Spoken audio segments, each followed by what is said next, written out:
I can't believe this really worked last night. This is incredible. Bring me to you and all eyes. Feel your love. Bring me to you and all eyes. Feel your love. Blowing my mind. I don't know how they do it. This is some crazy Harry Potter magic. Alright, I'm pretty excited guys. I want to show you how I get these amazing star trails using the GoPro Hero 11 Black.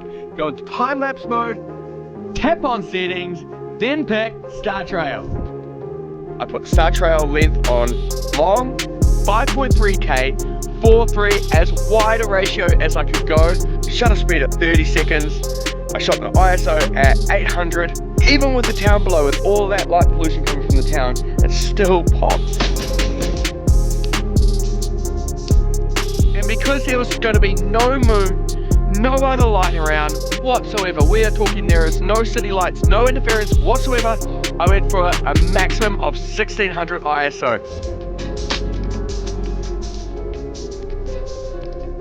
Now a little few pro tips about this. You want to point straight north or straight south to get that perfect circle.